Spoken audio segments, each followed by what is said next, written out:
particularly, it's always fun to talk to meetings like this at this time of year because everybody's in a pretty good mood. You know, whereas just a few days before Christmas, it's great.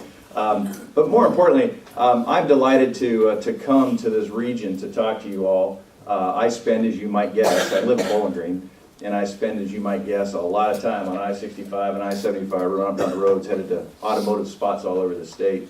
And it's kind of nice for me to jump on the Natcher and come out here and spend some time in this region. I was recently out in Henderson with Judge Executive Schneider, talking about a new business. A new automotive business is located in Henderson, and I think that's just portends great things coming in the future.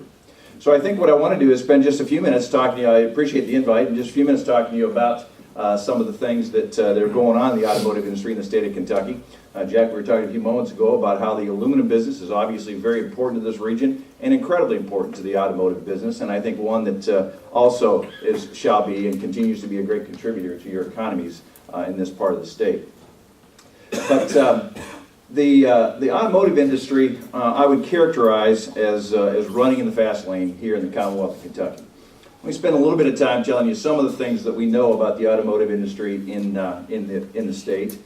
I would argue that while Kentucky is known for great things like bourbon and horses and tobacco and coal mining and some other things, I would tell you that one of the new signature industries in the state of Kentucky, or one of the signature industries in the state of Kentucky, is automotive.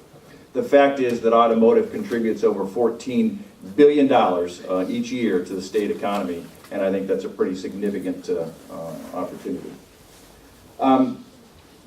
The growth of the automotive industry has been rather recent in the concept of things. You know, it wasn't that long ago that Kentucky had very little automotive, with the exception of Ford up in Louisville, who's obviously been with us over 100 years, a terrific organization. But when Toyota decided to locate here in the late 70s, early 80s, and when General Motors decided to start building Corvettes over in Bowling Green, it really changed the complexion, the face of the automotive industry in the state of Kentucky. And that's proven out by these statistics here. In the automotive industry nationally, since 1990, automotive industry employment has fallen by 26%. Now that doesn't surprise you. If you spend any time in the Detroit region, you know what I'm talking about. But I would argue that there is a resurgence in that. But very importantly, if you look at what has happened in Kentucky, since 1990, automotive employment has grown by over 70%, meaning there's a huge number of people engaged in our business today throughout the Commonwealth, and not only do we contribute lots of money to the state economy, but we provide good, high-paying jobs with good benefits all over the Commonwealth. The industry supports almost 136,000 high-paying jobs. There are 90,000 people working directly in our factories. There are 490 different manufacturing sites related to automotive business in the Commonwealth. Now you think about that, that's actually quite amazing. Kentucky is the third largest state in the country with respect to automotive production. We make more cars and trucks than anybody except Michigan and Ohio. The industry supports 1 out of every 18 jobs in the state, and we contribute over $6 billion in annual payroll to the state economy. As I mentioned a moment ago, we are the third largest producer of automobiles in the United States, behind only Michigan and Ohio. And if something trips up Lordstown, Ohio, we could pass them pretty easily. But the fact is that the 1.4 million vehicles we made last year in the Commonwealth could actually stretch from, if we laid them bumper to bumper, it could stretch from Frankfurt, Kentucky, all the way to Frankfurt, Germany. But I think that kind of puts in context how important this industry is to the folks here in Kentucky. We also drive a lot of the export business for the state of Kentucky. Kentucky has established itself as a great state for companies to locate to do export business. I think it's important to remember that of those 490 different manufacturers, they're not all engaged in making parts for just Toyota, Ford, and GM here in Kentucky. But really, we ship automotive parts and components around the world. The reality is that almost 20% of Kentucky's exports, almost $6 billion, is related to the automotive business. We're second only in volume in exports to aerospace because of those airplane engines that are pretty expensive. But the reality is that we make a big dent in the export economy. In fact, over that period of time, from 2002 to 2014, motor vehicle exports grew by 142%. When I got to Kentucky, when I started working in Corvette, very shortly after I got here, I spent some time in the Cabinet for Economic Development talking about what has turned out to be the new Corvette, the all-new Stingray that we built started in 2014. But in the meeting with the cabinet secretary at the time was then Larry Hayes. We spent about 2 hours together, and it's the first time I'd ever met him, and we spent about an hour and 45 minutes talking about horses and bourbon and other stuff in Kentucky. Spent about 15 minutes talking about business, but I walked out of that meeting realizing how amenable and how favorable Kentucky was to manufacturing businesses. And for that, we at General Motors made some decisions that obviously were very impactful for the economy. And we continue to see the impacts of that favorable infrastructure, that favorable business environment in the almost countless number of new business announcements, current business expansions, new jobs being added in the industry virtually every week we see. As I said, there are 490 different manufacturing facilities in the state of Kentucky. There are 120 counties in the state of Kentucky. 80 of our counties have an automotive manufacturing plant or more in them. You think about that, that's pretty amazing. 2/3 of our counties have an automotive plant contributing to their local economy. They're working on their roads, their schools, their other infrastructure issues.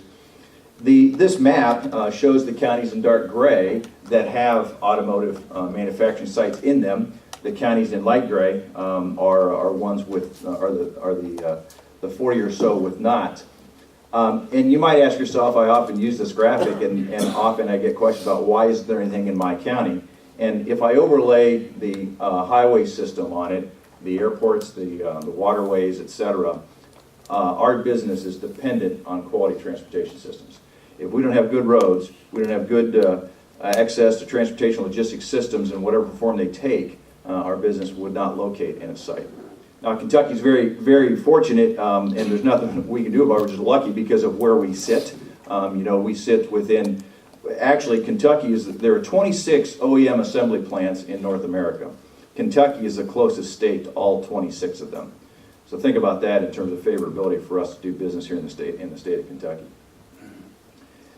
Not only is our business good in Kentucky, it continues to grow. I mentioned a moment ago about the literally hundreds of announcements we see about new business. Many of those are automotive related. In fact, in the last 5 years, we have announced over $6.5 billion of capital expenditures related to automotive expansions and attractions here in the Commonwealth. That means almost 20,000 new jobs just in the last 5 years.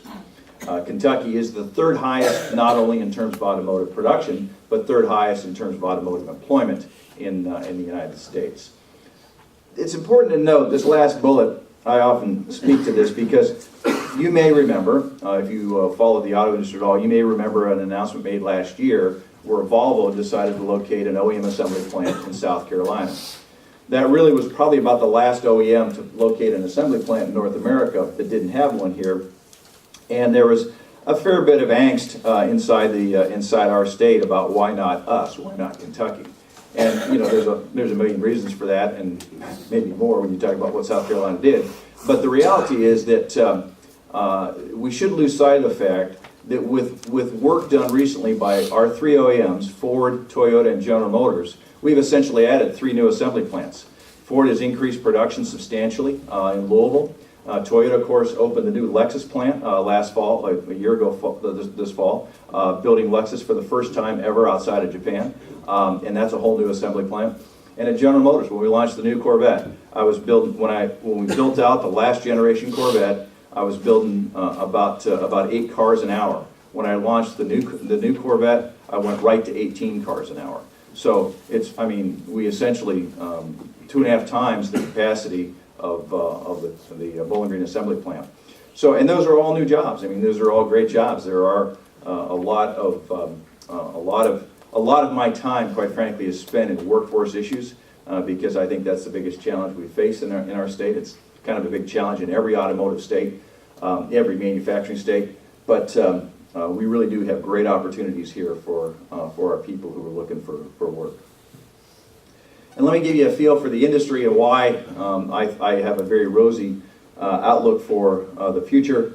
Global light vehicle production, this chart shows, obviously the number is quite small, but shows a very aggressive growth curve for global light vehicle production out through 2020.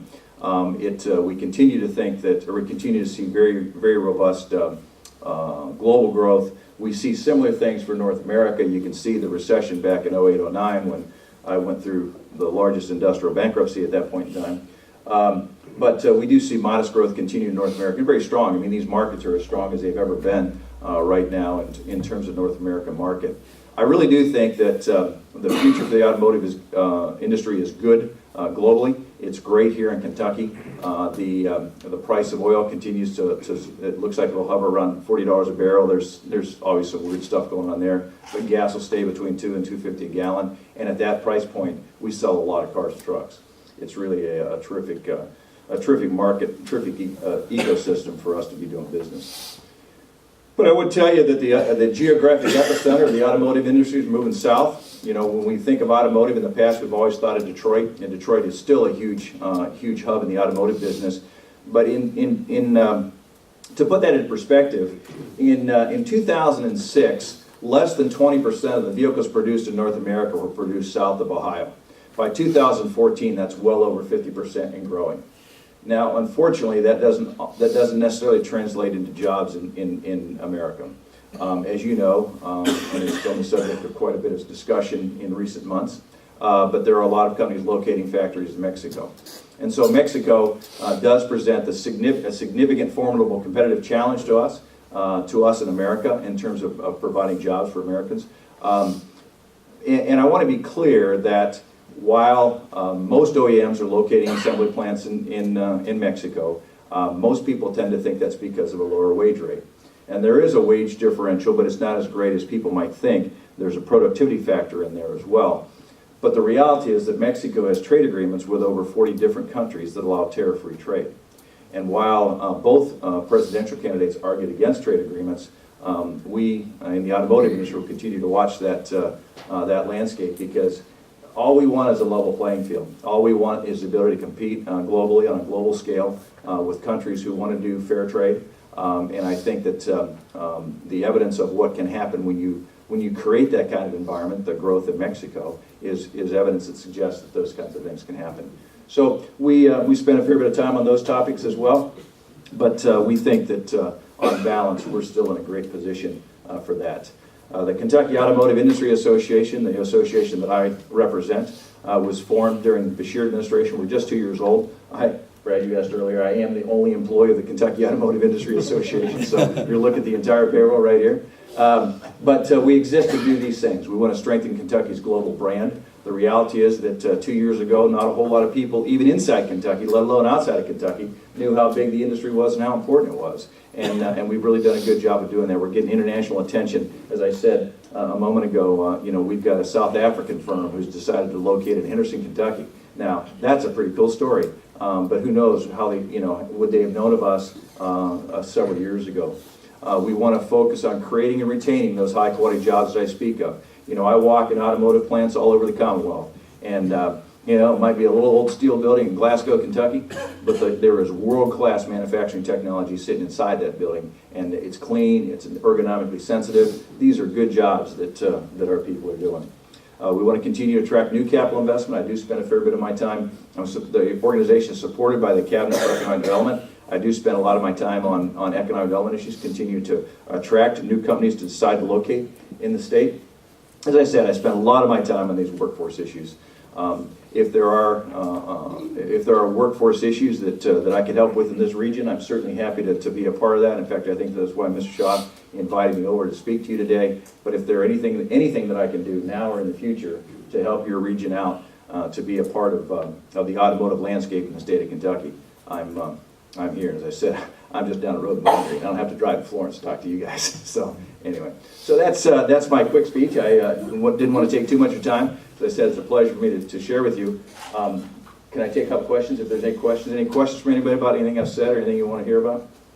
Can talk about Corvettes or anything? Brad? Dave, as we work as a region to try to attract some more of these businesses, I think here in Brad, we've developed some regional economic development organizations, combining resources among counties to try to do it better.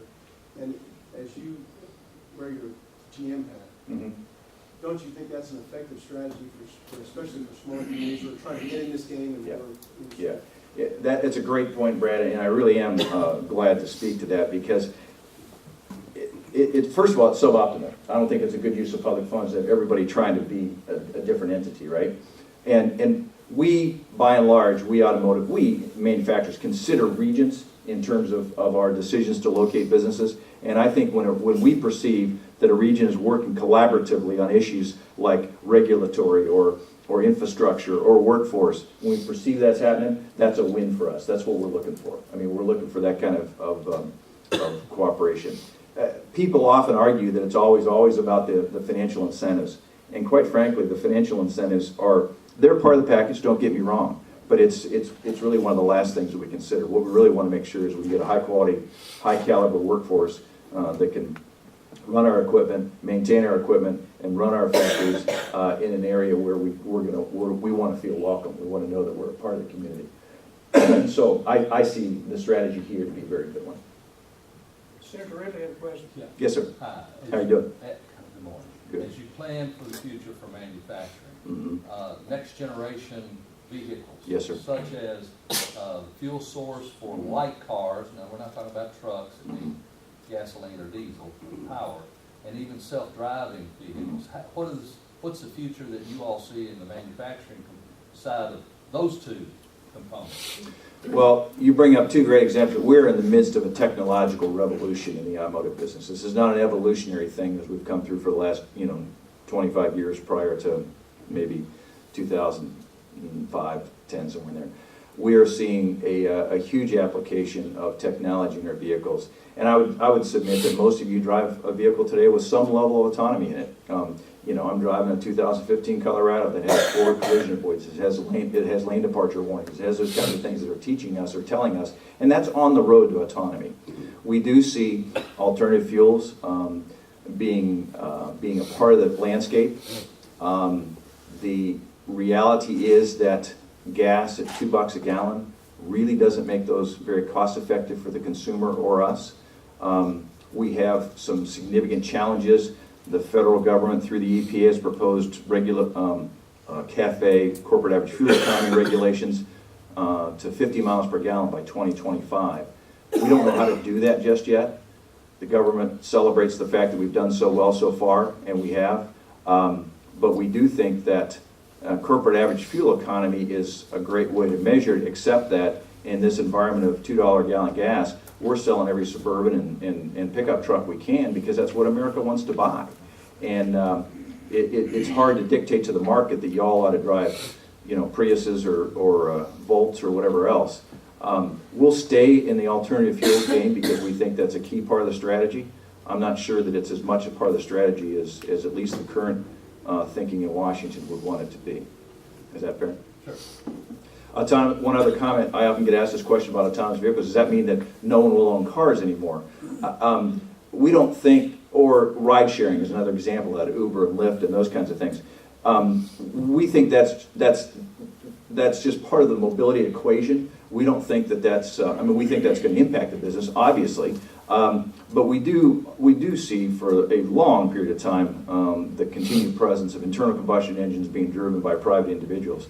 But don't lose sight of the fact that ride-sharing opportunities open up new groups that could be using, like seniors. My dad doesn't drive a whole lot, but if he could pick up his phone and call Uber to do that, he could do taxi stuff. But I think there's lots of opportunities. Students, we're always running around. In fact, you were talking a few minutes ago about your grandkids.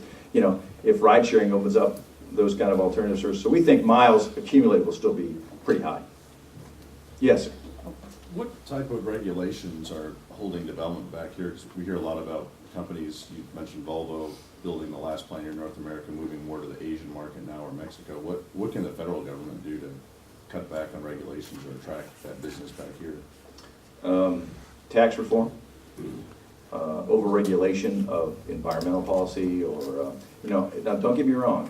We are very responsible corporate citizens. In fact, I was talking to somebody yesterday about expendable dunnage, like cardboard that we pack our parts in. That was an absolute forbidden thing. I had, my last 3 factories in General Motors were landfill free. We never put an ounce of anything in landfills. That was our commitment to the environment. So we want to be green, we want to participate. We don't want to pollute the environment, but we think that there is a balance that needs to be achieved in the regulatory environment.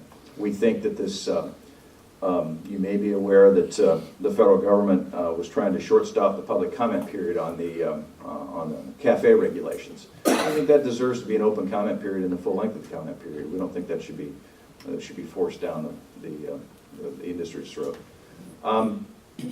I mentioned tax reform. I think, you know, the personal use tax and others, it does appear that our Commonwealth is on the path to consider that as an opportunity. Probably not in this session, but maybe next one, or maybe a special session. That would be a big enabler to the business environment. There's other issues out there, you know, right to work, of course, gets lots of airtime. You know, prevailing wage, some other things, but on balance, I think I guess what I would say is, on balance, we would like to operate on a level playing field. Other questions? I'm sorry, I've taken a lot more time than I should, I suppose. How come you're not driving a Corvette? Bill asked me that too. Okay. See, okay, so my 2015 pickup has 73,000 miles on it. Does that answer your question? I couldn't afford to put those kind of miles on my Fed. Okay, thanks so much. I appreciate your time.